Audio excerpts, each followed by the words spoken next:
So recently my friend Jen has been staying with me overnight.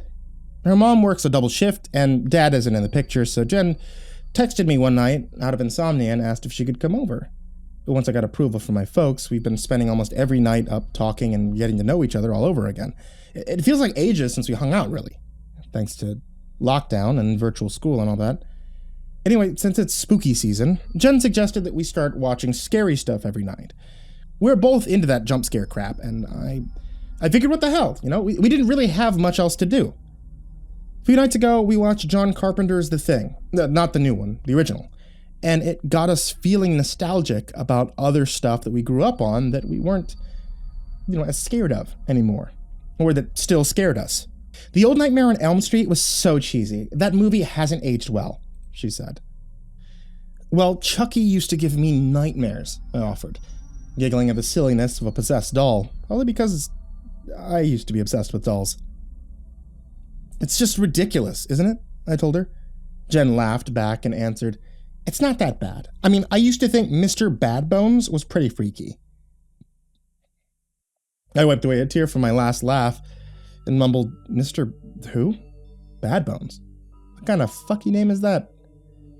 Jen rolled her eyes and said, "From that show, Halloweentime." And now I was sure she was pulling my leg. It didn't sound familiar at all. She got a stern face and remarked, "Don't tell me you've never heard of it." "Nope." But then my folks sheltered me a lot. No R-rated stuff. They were super helicopter parents, I remarked. Jen shook her head and went to grab her phone. No, this was a Saturday morning cartoon. Came out in the 90s, always came on usually after Teenage Mutant Ninja Turtles or Pokemon. It was Channel 46, she said, and scrolled through her photos. "Here's a drawing I did of him once," she said, pausing on the picture and showing it to me. Mr. Bad Bones lived up to his name. In Jen's drawing, he was a tall, lanky, humanoid-looking skeletal figure with 4 spidery arms and backwards legs like a bird. His face was a mixture between a human skull and what looked like an ox, I think, and his entire body, if you could call it that since all you could see were his bones, were painted the darkest black I'd ever seen. Strangely enough, he didn't have eyes or a nose like a normal skull, just a misshapen mouth with incisors going through the back of his head. Like the teeth that gouged out his eyes or something. Freaky, I agreed, a bit surprised by how bizarre and hellish he looked. "And you said this was a Saturday morning cartoon?" I asked. "Yeah. I don't think it ran for very long, but it was so memorable. There were these 2 little animated kids that always dressed up in costume in the show too. Jack and Jill, I think. Every week their costumes changed, and you never knew which one was which because you never saw their faces. They were supposed to teach kids about not being afraid, I think." She continued to tell me more about the show, and it sounded pretty cool to be honest, but also a little disturbing. One episode, their dog died, and they had to bury it. I remember that being super sad, but then they made a deal with Mr. Bad Bones, and it came back, she said, looking visibly frightened by the memory. I crossed my arms, and then reached over to grab my tablet. "Okay, you're making this up. I think I would remember a show like that. I watched all the 90s cartoons," I said, going to YouTube and typing in Halloweentime. Like I suspected, nothing related to what Jen was talking about popped up. "It wasn't a big deal like Transformers or something. Like I said, hardly anyone remembers it," Jen said, with a shrug as she scratched the back of her neck uncomfortably. Was she lying? Was she bothered by this? Something didn't feel right. "Okay, sure. But Google isn't showing anything either. You're telling me you're the only person in the world who remembers this weird-ass show?" I chuckled nervously and showed her my screen. Jen snatched the iPad from my hands, looking surprised by the fact that it wasn't there. Her face was a mix of confusion and what I thought was dread. At first, I thought she was pulling my leg. "This is like one of those creepypastas, isn't it? You trying to scare me?" I asked. No, this is real. I swear I watched the show when I was little," Jen said, scrolling through page after page of other options. But no show ever popped up. "This doesn't make any sense," she admitted, as she frantically tried to find it. I could tell that Jen was bothered, or possibly even disturbed by all this. I mean, hey, what's wrong with you? I said, trying to take my phone back. Hey, I'm not making this up, she snapped. I never said you were. But this is going a little too far. Calm down. She looked up at me apologetically. Her eyes seemed desperate for answers, but I had no idea what was really bothering her about this. Hey, let's just play Xbox or something, I suggested. She agreed to it, thankfully, despite how tense she was, and I figured a good distraction to keep her mind off things. Finally, it was time to go to bed, and she hopped up to change. Sorry, about earlier, she said as she brushed her teeth. I shrugged. It's fine. I'm sure there's a logical explanation, and we can figure that out tomorrow, I told her. She nodded. We both got into our beds. But I couldn't sleep. Despite the fact that Jen had been calmed down, it still bothered me how serious she was taking this cartoon. Why was it she insisted it existed?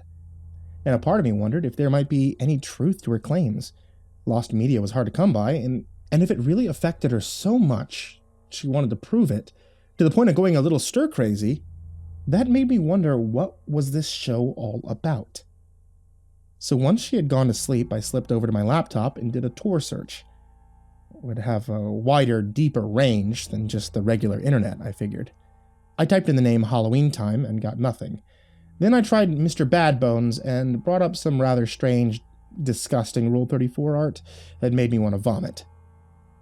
I think I almost shut the computer off. Then I noticed that the art was all done by the same person. And maybe whoever was doing this weird art knew something about the show. I figured reaching out to this perv was the worst idea imaginable. After all, the art looked like they were glorifying all kinds of lewd acts, along with making Mr. Badbones look like he was a demonic sadist. But I was also worried about Jen. I needed her to at least see that she wasn't crazy about the show, I thought.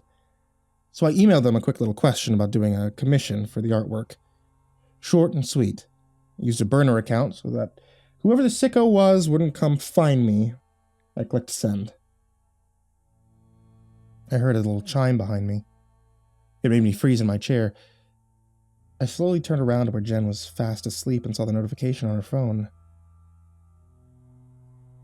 It was like a beacon in the midst of a foggy sea. Instinctively, I pulled her phone out of the plug and checked the notification. It was the email I just sent online. She was the artist. I felt internally sick as I slid open her phone using the passcode I had seen her do 1,000 times. Then I went to her photos. There was an entire album full of more drawings, some far, far worse than what I had seen online. I kept looking, seeing all the different dark ways she was obsessed with this character. I kept scrolling towards the bottom and saw Mr. Badbones performing gory murders, slaughters. The latest drawing was one from just a few days ago. The eponymous character was standing over a cartoonish corpse. One that looked a little like me. What do you think? I jumped and dropped the phone. Jen was staring at me. Her bloodshot eyes as creepy as could be. Those are those are some awesome sketches, Jen, I said nervously. I wasn't sure what she thought I'd seen. She picked up the phone slowly, still staring at me as she did. I just remembered something about this show, she muttered sleepily. I felt like I was sitting on pins and needles. What's that? The main characters all die in the end, she said nonchalantly. I swear, you couldn't hear a peep in that cold room as she closed up her phone. Maybe tomorrow we could try to watch an episode, she suggested. Sure. If we can find one, I said, not keeping my eyes off her. I'm sure we will, Jen said with a smirk and closed her eyes, back to sleep.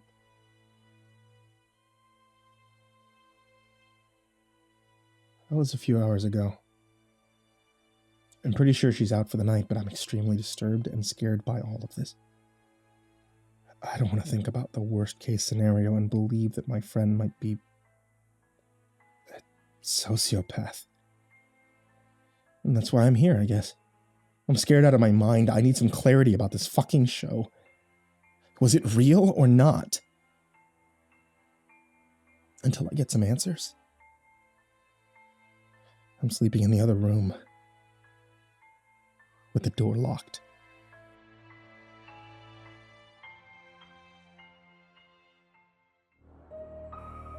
Local clinic burns to the ground under mysterious circumstances. Miracle Clinic, a psychiatric unit just outside of town, was torched to the ground last night when one of the doctors set fire to themselves and to a mural in a patient's room, causing the east wing to go up in flames. When the first responders arrived and put the fire out, they took the doctor into custody, who insisted that he was trying to destroy the mural. He provided the following transcripts as the reason for his acts of arson. Patient file, RJ 47355.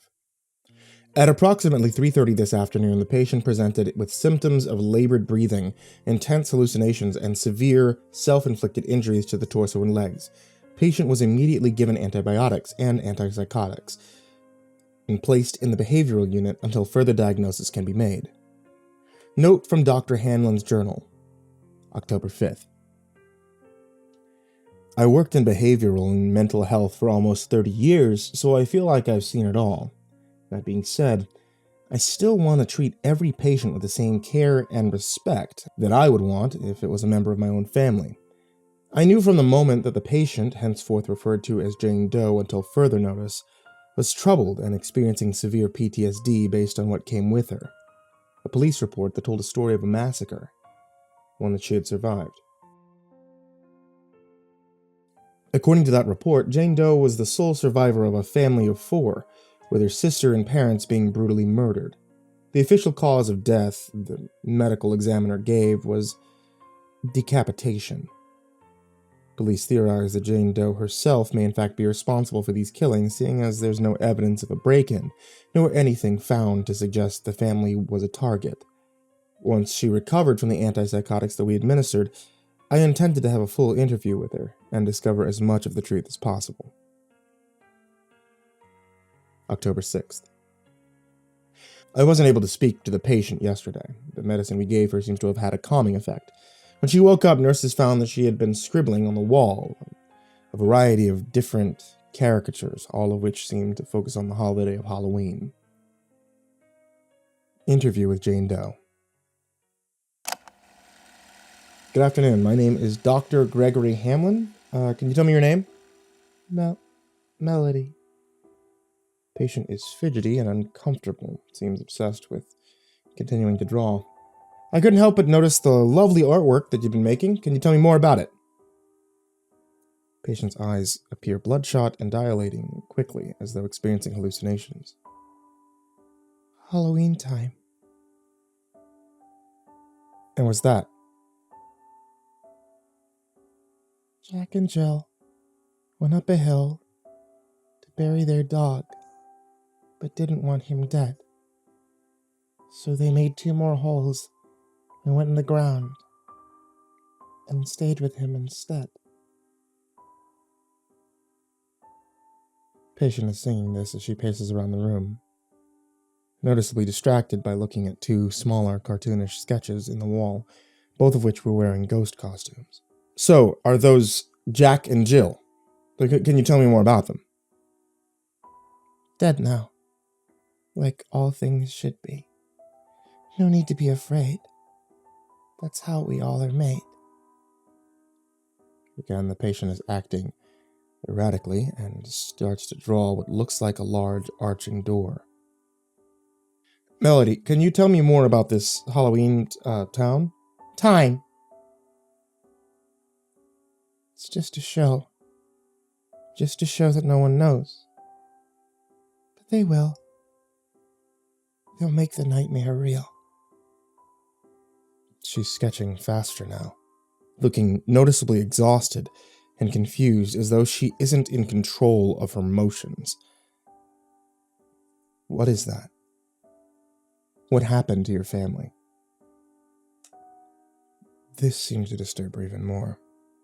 She paused, and she looked at me with troubled eyes. Dead now. All dead. Just like she said. All because of this! I had to call 2 orderlies in to sedate her. It took well over the recommended dosage to get her back to calm state, and after which we chose to have her strapped down and administer other tests. They also requested a blood sample to determine if she might be in our database. End of interview. October 6th, evening. Thanks to the sample I took, I had determined that the patient is a 17-year-old female from a local nearby community who was on her way to finishing up her school year earlier thanks to virtual classes. Nothing in the files from her high school or her PCP show any family history of mental illness. A review of her electronic devices was made by the police, however, and they found an unnamed file, which seems to solidify the theory that the patient harmed herself and the others of her family.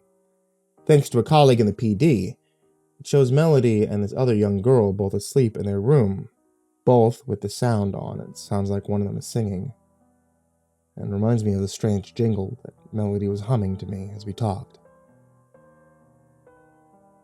What's this all about? I decided to fast forward the video and see if anything happened.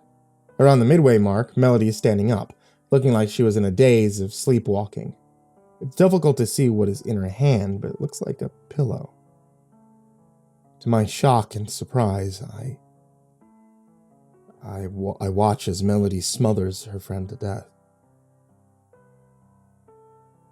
I could hear the screams as her friend writhed and tried to fight back, but this first girl was too strong. All the while, she kept singing that bizarre jingle over and over. Hey there, it's time for a scare. Won't you come with me today? Don't be afraid, we'll have a parade. All the livelong day.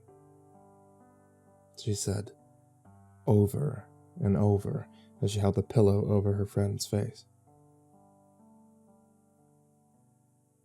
Autopsy report confirms the girl died of asphyxiation.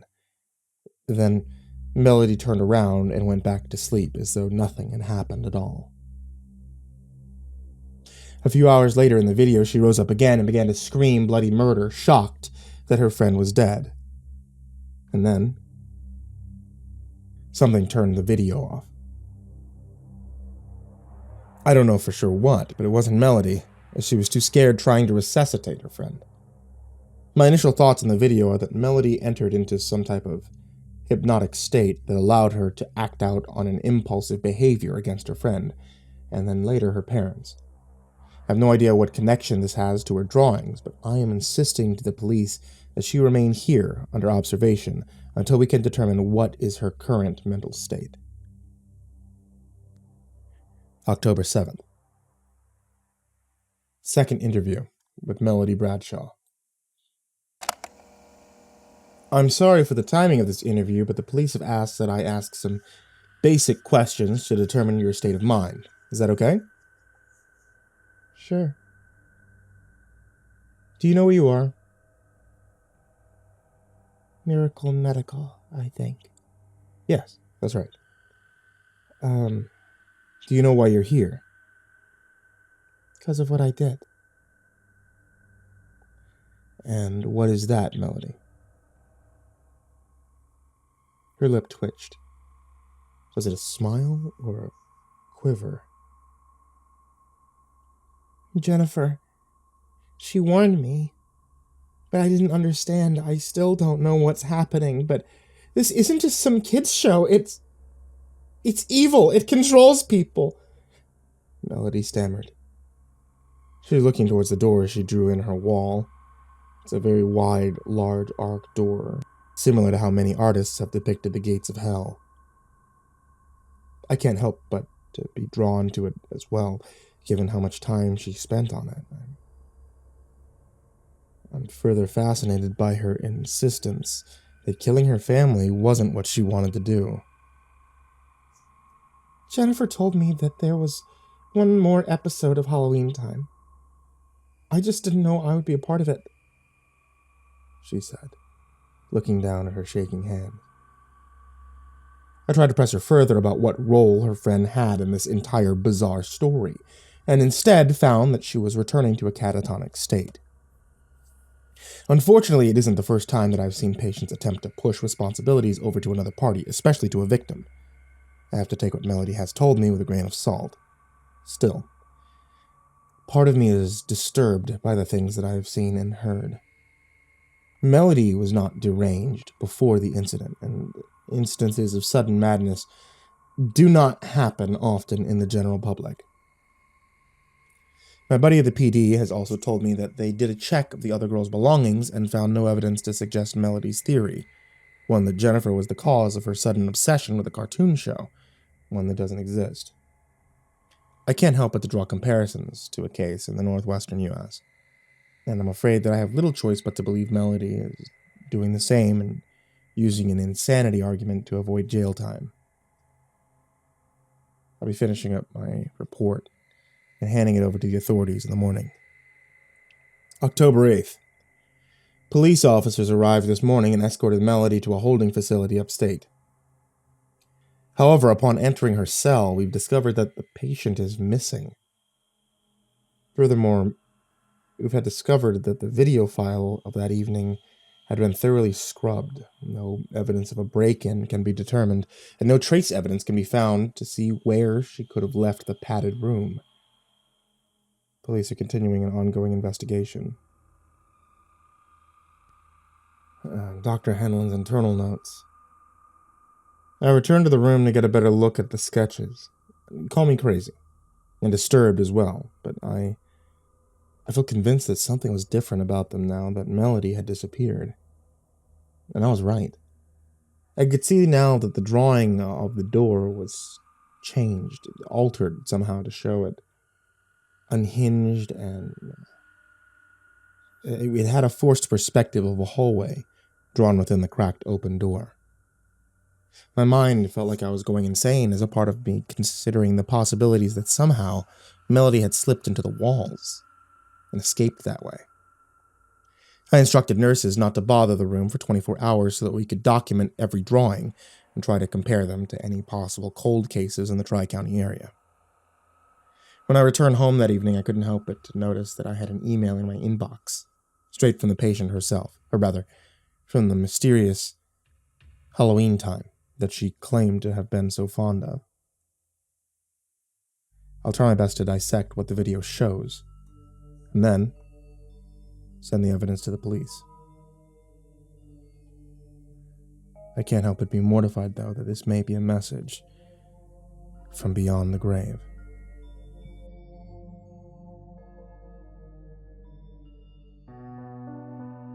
Children frighten me, and that's actually a good thing.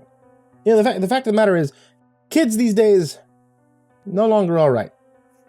There's something to be said about the sudden rise of specialists in the field of behavioral health in the age range of 5 to 10-year-olds. You may find it odd to discover that my job of choice is that of a guidance counselor, given what I just said. The reason for this is because I feel that even though the young mind is an enigma, it's pure, it's innocent. And that's all the more reason to help the young who have been particularly traumatized by the rage and darkness that haunts this world today. Beyond my general counseling, I also provide a service for the local DHS and Child Protective Services to help foster homes and shelters for wards of the state. Typically, there's only 3 reasons why a facility of this kind will call upon my services, and it's always because I'm their last resort. Number 1, a child has begun to act out violently and is in need of therapeutic treatment to alter the behavior. Number 2, a child's begun to act out in a manner non-typical of their age group or individual education plan. For example, a rambunctious child suddenly becomes silent, or a boisterous child choosing to remain calm. 3, child's experiencing psychological problems relating to physical activity, such as wetting the bed. sweating profusely without explanation, or night terrors.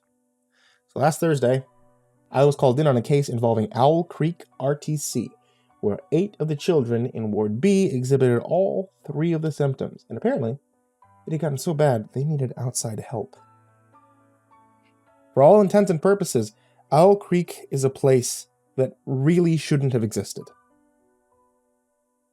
Before it became a private orphanage, it was a boarding school. And before that, it was a hospital for developmentally disabled youths.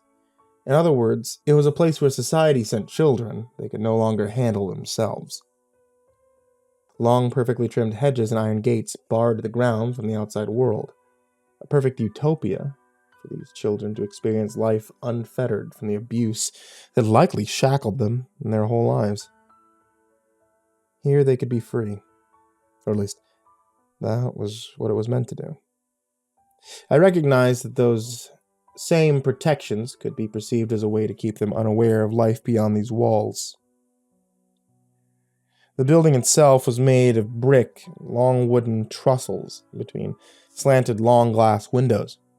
In every sense of the word, it resembled a fossil, a relic from a bygone era, and as I got closer to the front steps, I could still see the long scorch marks that had stained the stones during a fire that had likely occurred before I was even born. The entryway spread open into a more inviting atmosphere, a mixture of old and new architecture distracting onlookers enough to make them feel comfortable. Besides myself and the front receptionist, the chamber was empty, void of any other warm welcome. Kenneth Avery, to see Headmaster Rachel Browning, I told the short-statured blonde sitting behind the desk. She adjusted her Bluetooth headset and held up a bony finger before typing something out on her screen, then turning her full attention to me. She took my name again, and then paged the person in charge before making idle small talk. "How do you do it?" she asked me. Do what? "You've seen some of the worst things happen to the most innocent. How in the world do you keep going when time after time you come face to face with such despicable evil?" I opened my mouth to respond, but before I did, one of the larger wooden frame doors slammed shut, and a slim middle-aged woman approached us to greet me. "Dr. Avery, I'm so glad you can come on such short notice," she said, a faint smile passing her face. She looked worried, and I detected a lack of sleep in her voice. "Please, I don't have that title anymore. Just call me Avery, or Kenneth," I insisted, as she guided me away from the conversational desk clerk. "Sorry. I'm just so glad that you made it here. All the nurses are at our wits' end, to say the least," she explained, as she seemed to pick up the pace in the twisting corridors. "I'd like, if possible, to review the child's cases before I began evaluations," I told her. "I don't think that would be beneficial in this setting," she said softly, as we turned across a long, open courtyard to the secondary building, Ward B. "Did something happen?" I said. "You heard about the costumes, I assume?" "Yes, but I figured it was more than that. It's better if you come up with a fresh point of view, that's all," the headmaster answered. I couldn't argue with that logic, and there were too many times that a pre-existing opinion could stifle my observations. We made our way to the lounge where the nurses had gathered the 8 children for me to meet. All of them were different age, sex, and nationality. A regular bunch of kids, if I had ever seen one, playing with toys and puzzles as I entered the room. And also, all of them were wearing Halloween costumes. We've been trying to get them to cooperate to take them off, but... The nurse trailed off as they shuffled their feet towards me inquisitively.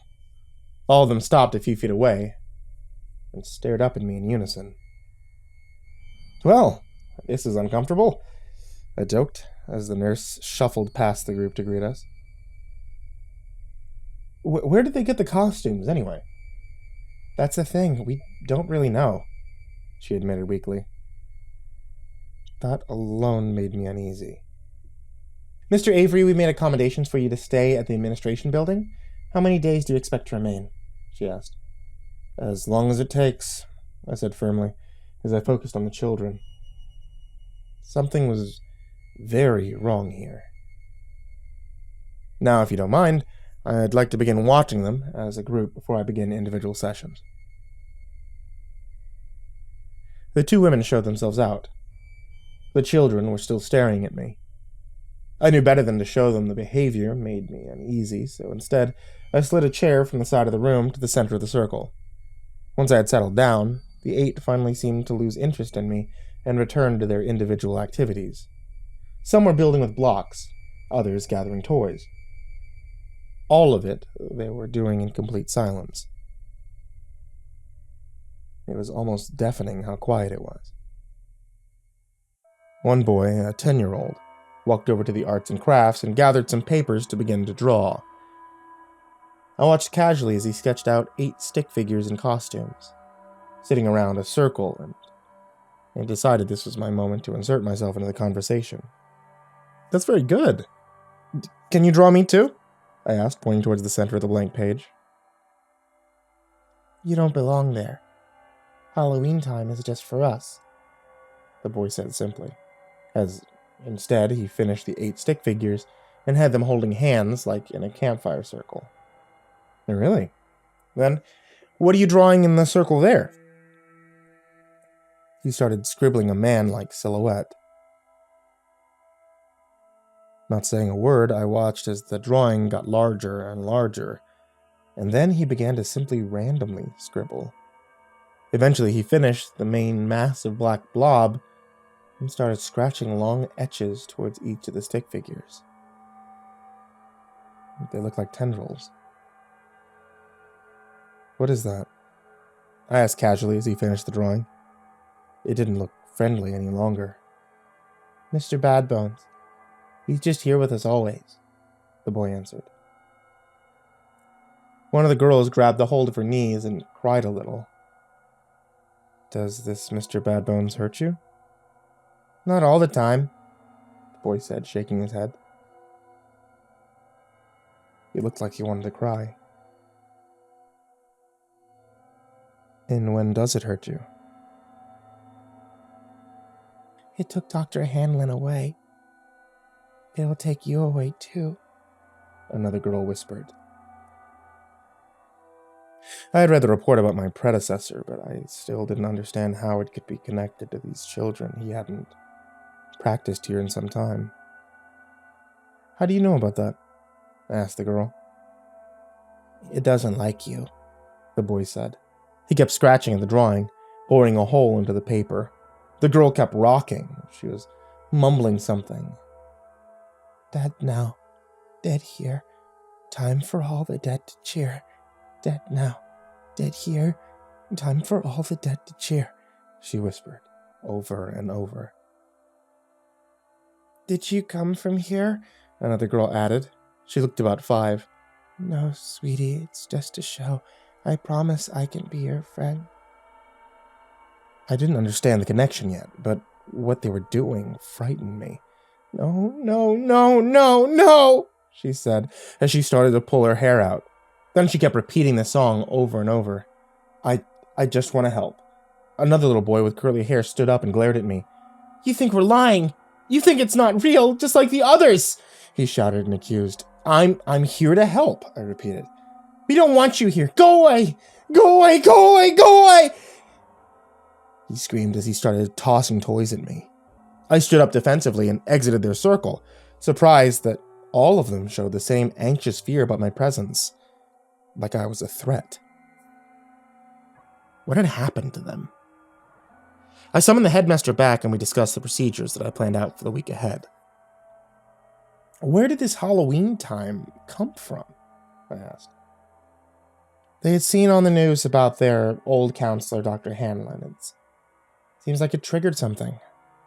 That doesn't make sense. I did my research on the way over. What they're talking about, it doesn't exist. The headmaster bit her lip, and I could tell she was holding something back. "What haven't you mentioned?" I asked coldly. I needed answers. Surprisingly, she gave them. "They didn't want to tell you at first, but they all came from Asher Grove." I felt my mouth go dry. Suddenly, the trauma they had experienced made so much more sense. Asher Grove, if you're not familiar with it, is an unincorporated facility just west of here. It was meant to be a complex for a religious organization. In reality, it was a stronghold for a powerful cult. The things they did there, I couldn't even begin to describe. It also might explain some of their trauma, I thought, as I looked back in the room. The children were trying to hurt one another. Nurses rushed in to stop the violence, and I did my best to focus on the headmaster. When was this? About a year ago. Right around now. There are others we wanted to save, but circumstances didn't allow it, she explained softly. And you thought you could handle it yourself at first? They were never this way before. Just sort of spaced out. We thought they just needed time. Dr. Hanlon seemed to have a good grasp on them. And now he's likely in prison for attacking a mural, I muttered, shaking my head as I pondered over all these revelations. The children had stopped attacking one another thanks to the intervention of the nurses. Now they were all simply watching us like they wanted to be in our conversation.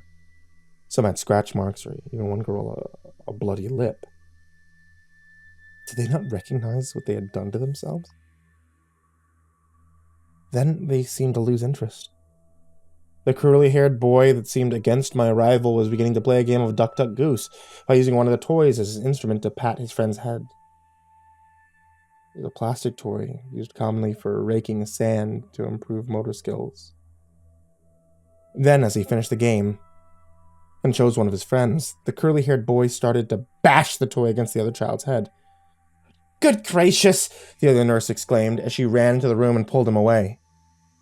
Curly Hair started to kick and scratch as she did. I watched for a short time and then turned my attention back to the headmaster, trying to shake away the oddness of the whole situation. The boy that was bleeding from his forehead hadn't even cried. I moved into the room, staring at the boy in disbelief. His werewolf costume now covered in his friend's blood. "What made you do that?" I asked. "Mr. Badbones," he whispered back. I felt a shudder as I realized these children seemed brainwashed. Then a nurse screamed, "Emma? Where's Emma?" We locked down the building and tried to find her. But the little girl had vanished. "She went to Halloweentime," one of the girls told me as we gathered the others together. "And how does one get there?" I asked them. "Asher's," a boy whispered. The others seemed frightened by the mention of the name. Later that night, I watched the children on camera get into their beds. They were zombies, or maybe puppets. And I knew that meant someone was pulling the strings. It was all starting to come together, but not quite cohesively yet. If I was going to discover dark secrets of Halloweentime, I had to find out what happened at Asher's Grove. I swallowed a gulp of air as I shuddered.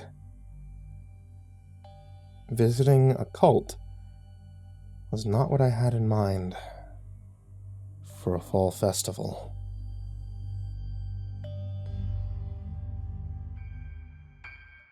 While trying to control my younger siblings, I reached down and examined the large coat covered in fresh blood.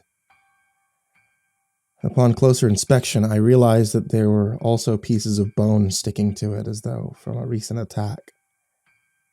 It's also stuck in the jacket pocket a letter, torn and a bit faded, addressed to my mother. This is what it had to say. "To whom it may concern, I, Kenneth Avery, being of sound mind and body, do hereby relinquish all assets and properties attained by me during my tenure at Asher's Grove, and wish to announce my intention to resign from my position as data associate effective immediately, 2 weeks from now. I would like to take this time to express my thanks to each and every individual that helped me grow and adjust to this field of study. While I understand that this is a decision that affects my previously agreed upon 2-year contract, I've reviewed my options and believe that a change in perspective is necessary for me to continue to grow as an individual. If I can be of any use to select my replacement, please be sure to contact me post-haste.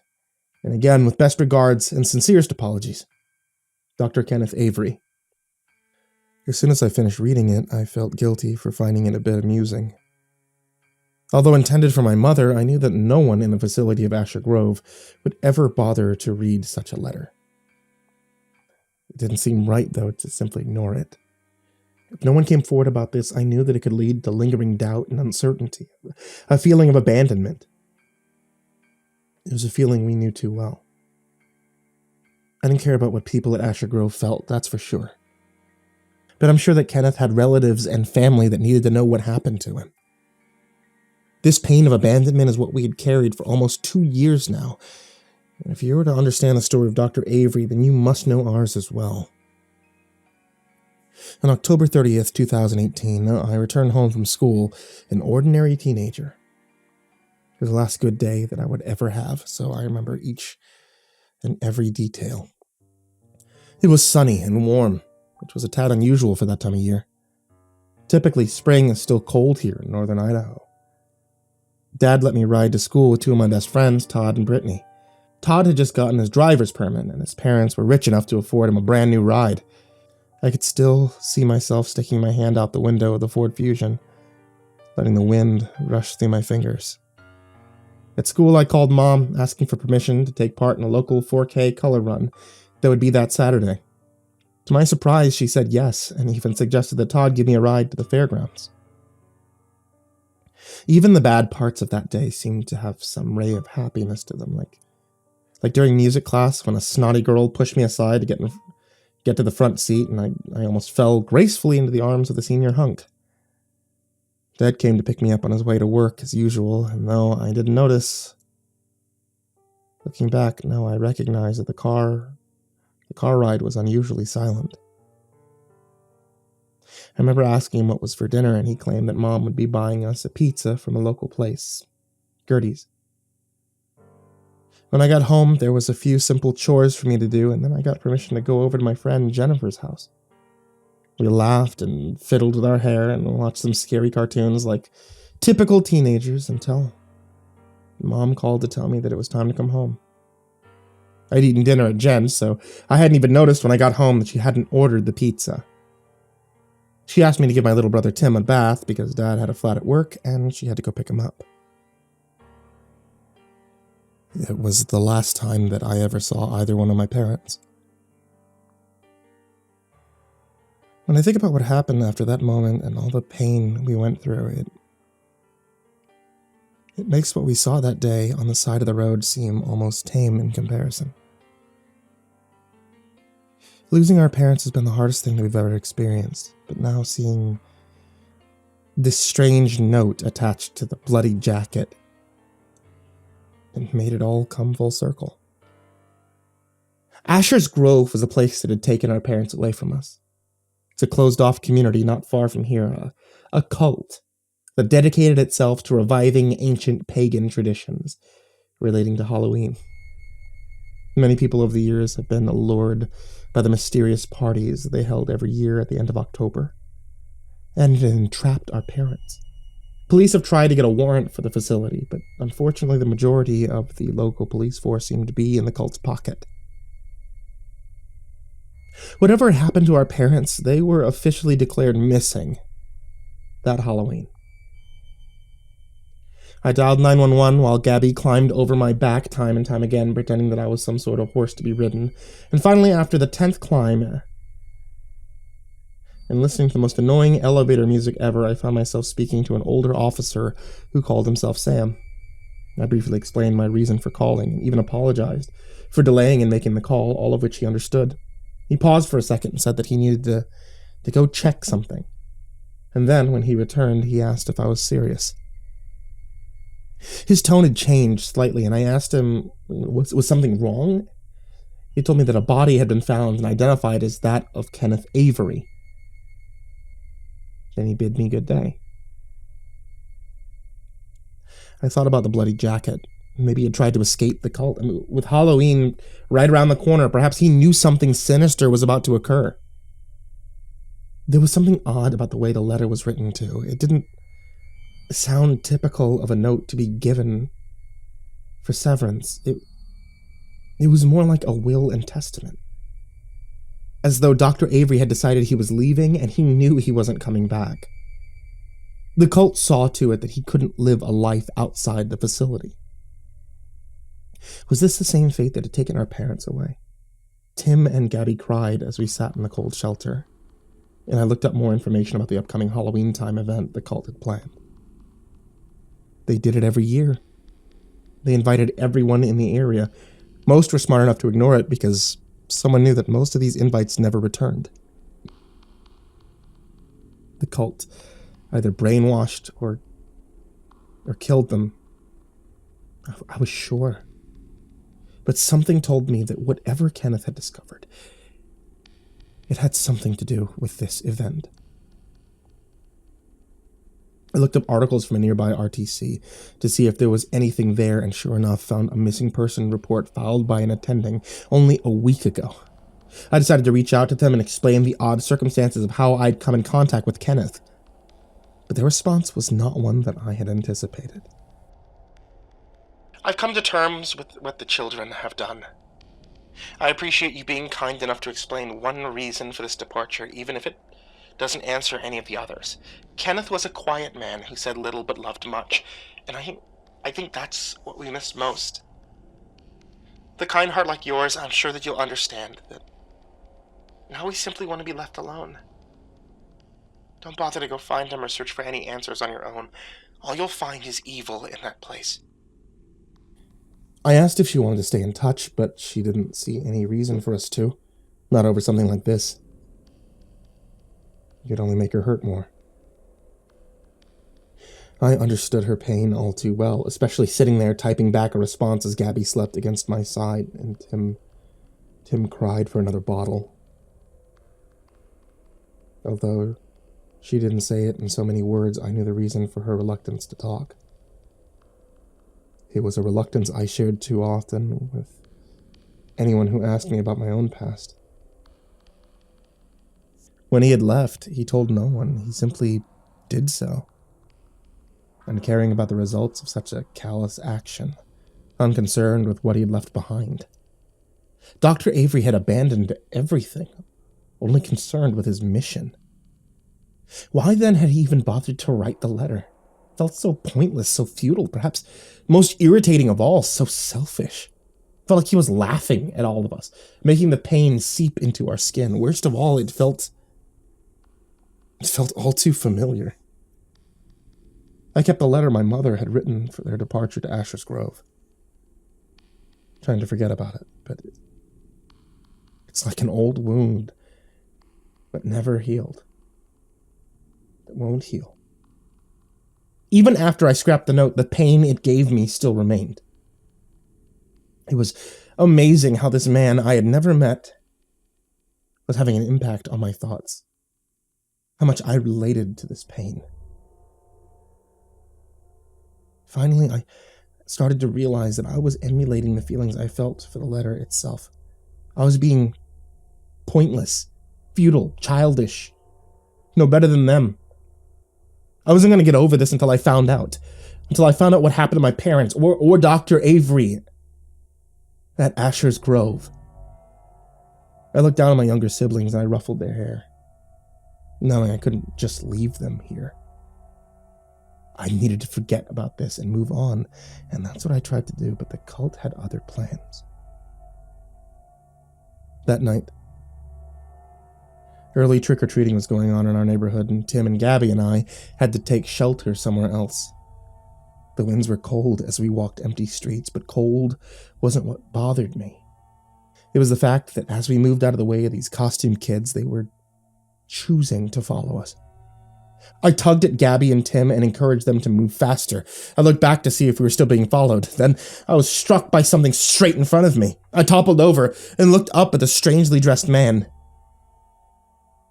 His costume was as dark as the night around us and resembled something I had seen in a distant dream.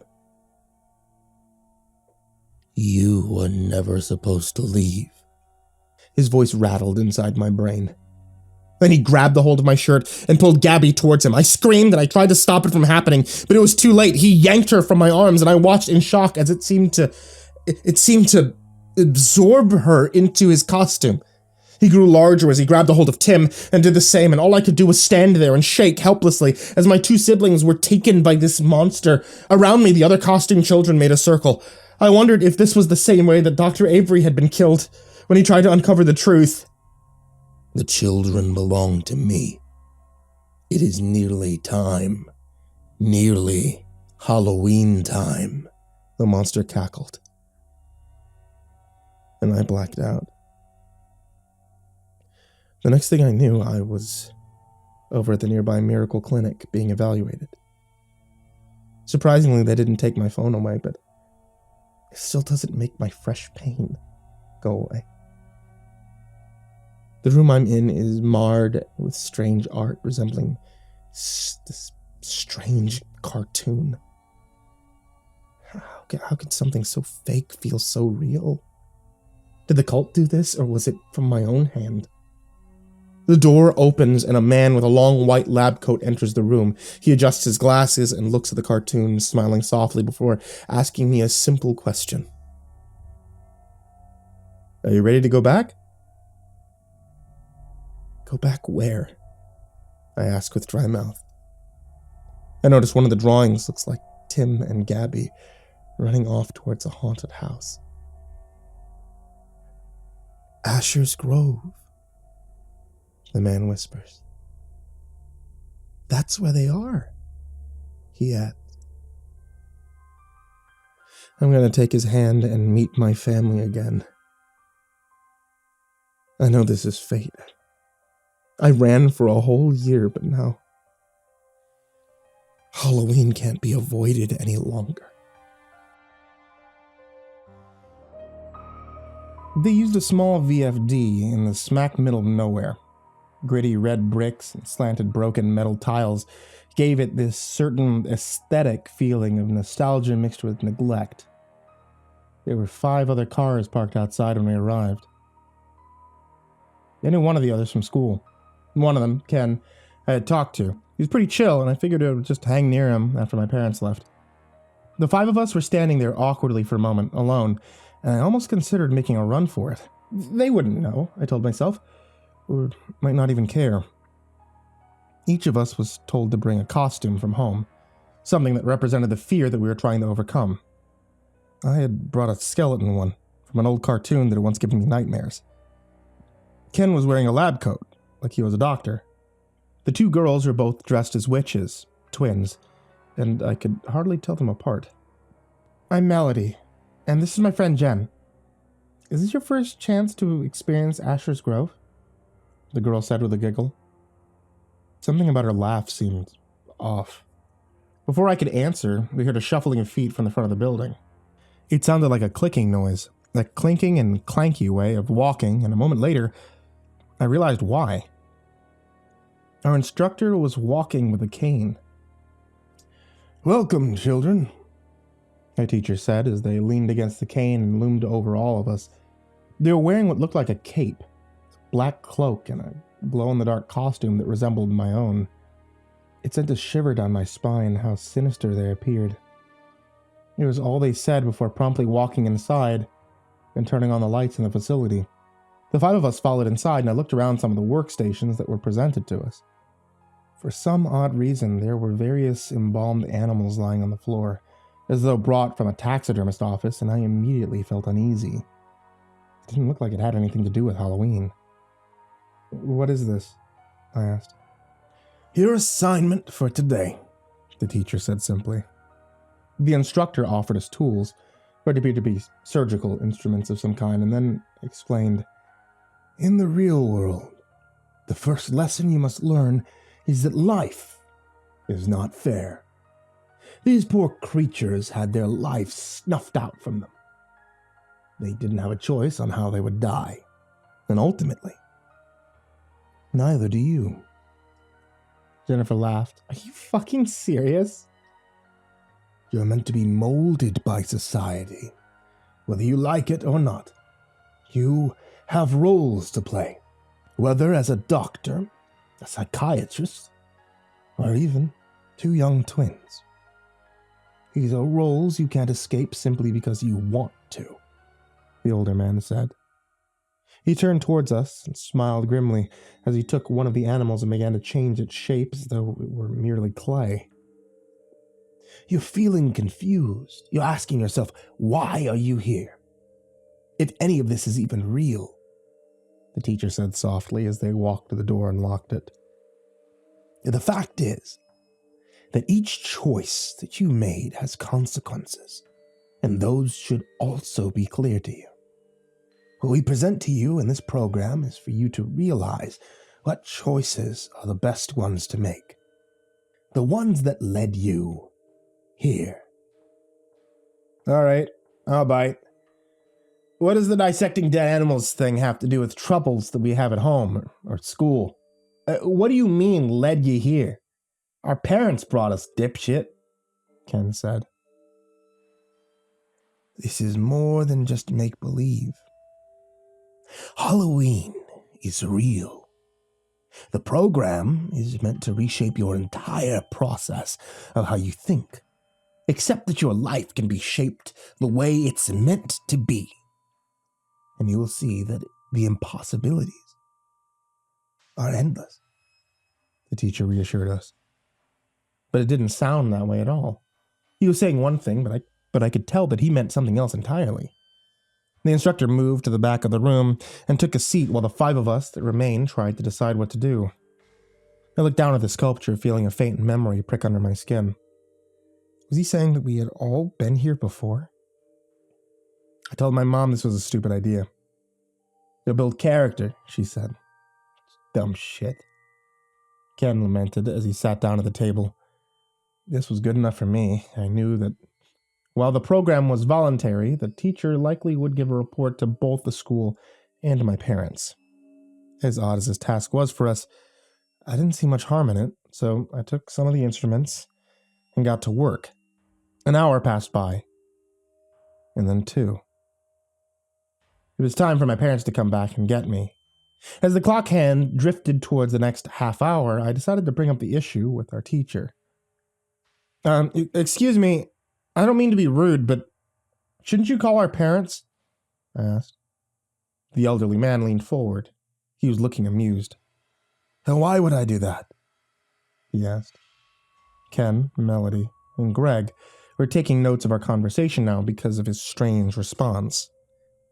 It's getting late, Ken said as though it were obvious. In fact, I could already see some of the sensors going on outside the small building. It was very dark. I had hoped to go trick-or-treating. You won't be going home. You can call them if you like, if they still remember you, he sneered. Melody slipped out her smartphone and gave a ring to her mom. Hey, where are you? The next few seconds, I watched as her face went from one of puzzlement to disbelief. What the hell? What do you mean you don't know who this is? Mom, this isn't funny, she said as she walked about the room. I was busy finishing my dissection as the instructor stopped by to give it a look. You should stop. You're only ruining the work, he corrected me. Then he coughed to get everyone's attention as Melody paced the room. You should know that everything is as it should be. There's no need for concern or alarm. You'll be staying here. I've made arrangements for you to sleep in the cots in the attic, and tomorrow we'll be checking out the forest for more samples.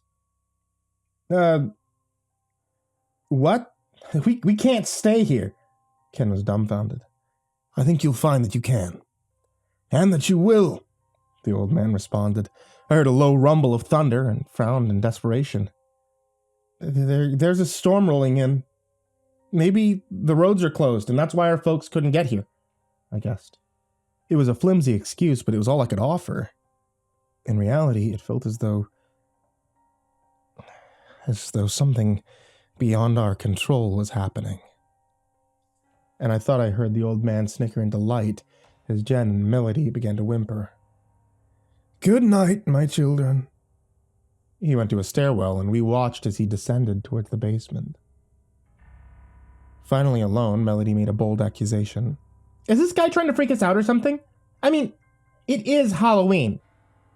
Maybe this was part of overcoming our fears. It's probably part of this program. It's whatever. I'm sure our folks probably are laughing their heads off, probably right now, about all of this. I mean, I swear, when I get home in the morning, I'm going to make their lives hell. Jen promised. I could tell she was trying to sound confident when none of us really knew for sure what was going on, especially as the hours started to tick by. The dark of the night loomed over Asher's Grove, and we felt trapped. Maybe we actually were. The storm raged louder that night, and on until daybreak. Somewhere amid the crashes and the cold, I heard Melody whispering to herself. Dead. Now. Dead here. Now we all have reason to cheer. Was she going insane? I looked down at her bed in frozen place. It looked like she was starting to fade away. Her eyes bulged open and we locked eyes with one another. Don't be afraid. We'll be together soon. And then she was gone. I clung to my bed and tried to calm down. This had to be a bad dream. By morning, I thought things would definitely make more sense. 6 o'clock, and we were awoken to the soft clanging of metal against wood. Our instructor was making a racket to get us up. We're going for a walk, he told all of us, and then led the way. But I wasn't moving until I knew what happened to Melody. Where is she? I demanded. The old man looked even more like his costume, like it was sticking to his skin. Her story is over now, was all he replied. Weirder still, the others didn't seem to care. The air was still damp, and he pointed towards the nearby bay where the fire trucks normally parked. My children, you'll find some baskets in here and a wheelbarrow. You'll need them for the task at hand, he said. He kept walking, fully expecting us to comply. I turned to Jen and tried to get her attention. Hey, aren't you worried about her? She's your friend. Jen, however, seemed to be in a daze. What am I supposed to do? Ken helped me with the wheelbarrow. The ground was a bit muddy to push it. Felt like carrying a ton of bricks for half a mile. We strayed from the roads and into the menagerie of forest that thickened around the east. A gentle fog was rolling across our feet as the instructor told us where to start to pick up lumber. Nature has a way of putting us in our place. We have so much to learn from them. If only we listened to the silence of their suffering, he said as we set back about our task. Nature doesn't ask where it should be planted, or if it's meant to be. It simply accepts the circumstances and survives. Nature always thrives in any environment, any condition. There are no mistakes in nature. Greg was wandering a bit from the group. I was about to call him back when I heard the scream. Dropping the basket, I ran to his aid. Then I saw what caused his outburst. There, in the ravine below, Jen was sprawled out. Dead. And bruised from some vicious attack. Our teacher slowly walked over to see what the fuss was about, and Greg pulled out his phone, struggling to get a signal. No damn reception out here, he muttered. Are the bears around here? Ken asked nervously. We have to do something, I insisted as I moved the wheelbarrow. Halloweentime is here. All the stories are being told, the instructor said mystically as Ken and I lifted Jen up into the wheelbarrow. This was her time, he added in a stronger tone. Like hell it was. She didn't know that she'd get mauled by a mountain lion, Ken muttered. None of us know where fate will take us. Nature took its course with her. What do you think it tells you that you feel inclined to do something with her now, after the fact? The teacher asked. I have a sense of decency, Ken spat back. and then helped us to push the wheelbarrow back to VFD. I still can't get a signal, Greg lamented as we walked. I could feel the old man's eyes watching us as we pushed her corpse away from the woods. He was judging our actions. When I looked back again, Greg was gone. And in his place, a wooden effigy. Ken, we have to get out of here.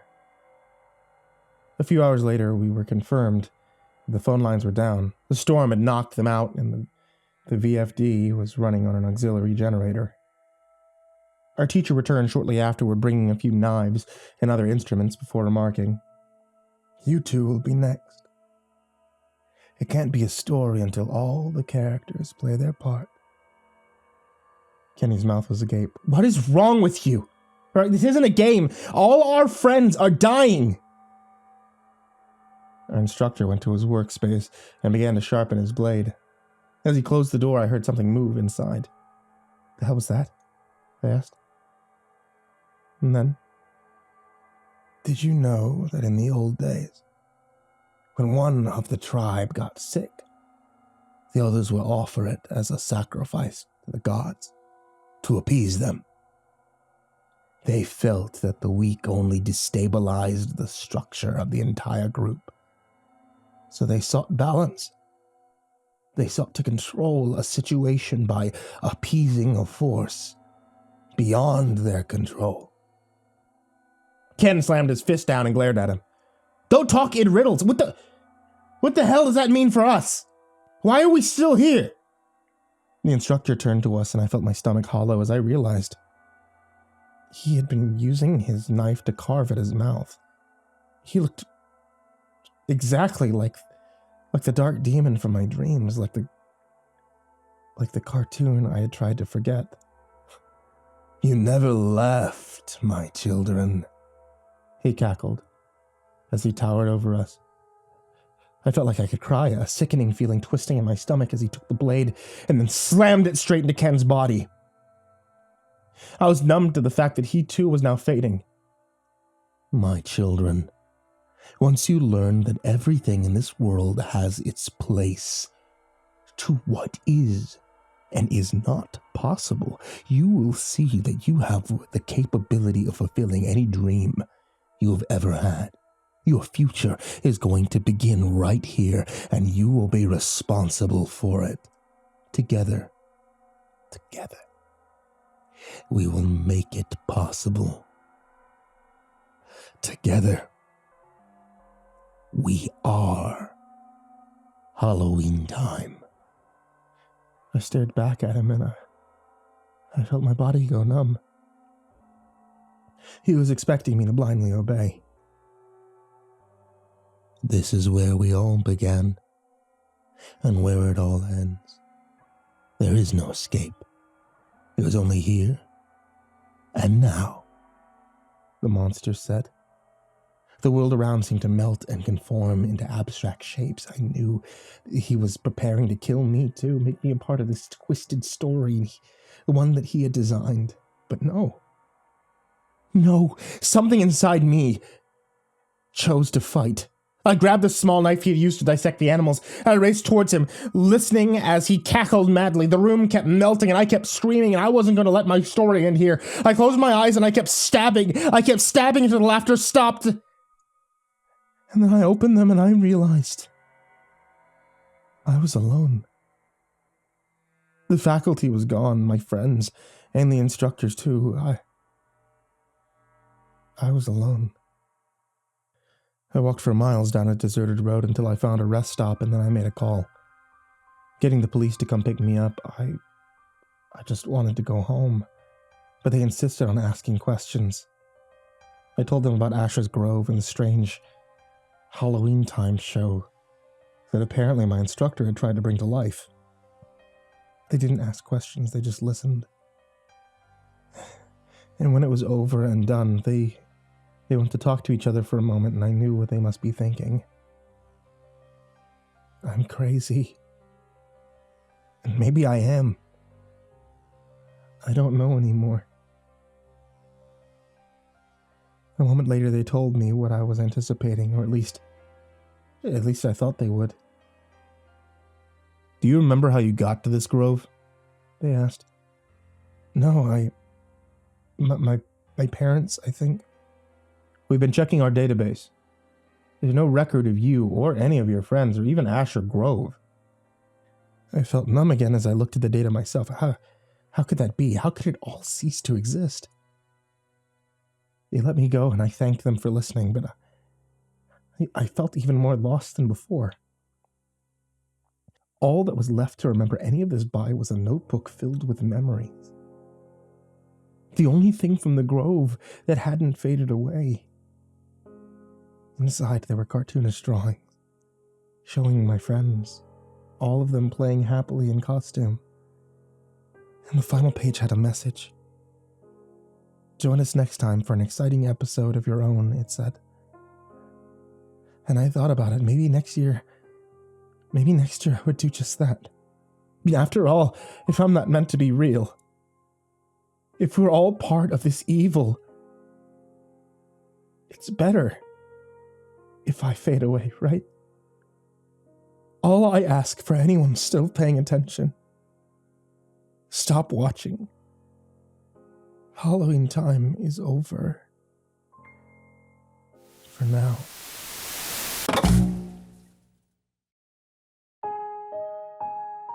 Hey there, kids, and happy Halloween. It's me, MrCreepyPasta, and I wanted to tell you thank you so much for watching tonight's video, or listening to tonight's episode, this Oktoberfest, on the podcast.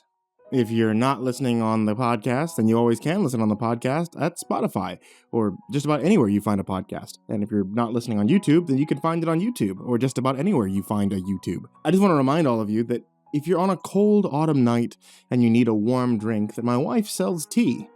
There's tea available at etsy.com/shop/ivory-monocle-tea. All different kinds, including those themed off of creepypastas, horror icons, horror monsters, and Dungeons & Dragons.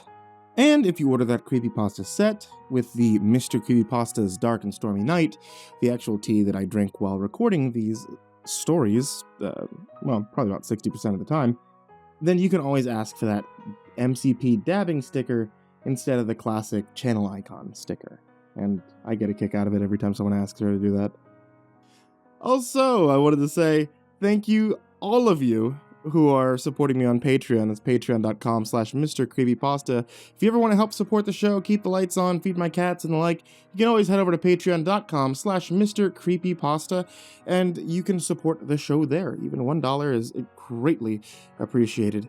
And I have a very special thank you to these guys, such as Jordan Alexander Sanchez, Mr. Thud, Ken Lando Higuchi, Chompski, Nico Kaeo, Tristain Pelton, Stephen VanHuss, Chance Burnett, Deanna Kraus, G Weevil 3, TheRedOakShieldVirus, CoryxKenshin, Pothead Holmes, Rival1, JimboTheHutt, Caspian, Jordan Nells, The Village Witch, Hades' Nephew, Jordan Wayne Deckard, Bradley Leipe, and Charron, AcidSystem, Mike Bullock, Fooly Cooly Dude, Prozac and Pancake Appreciation, Ryan Arse, Cryptic Nightmares, Shadow Morningstar, Brianna Wright, Someone You Love, Said the King 56, Bad Honey, S-Man, Kiri the Sloth, Thomas Burgett, Liam Newman, Sky Harbor, Caleb Dougal, Last Blade Song, Rafael Rodriguez, The Ginger Bros, and Aaron Stormcrow. And another thank you to all you guys who are in the description down below. Thank you guys so much for watching. Thank you all for listening. And I hope you all have a wonderfully happy Halloween. Sweet dreams.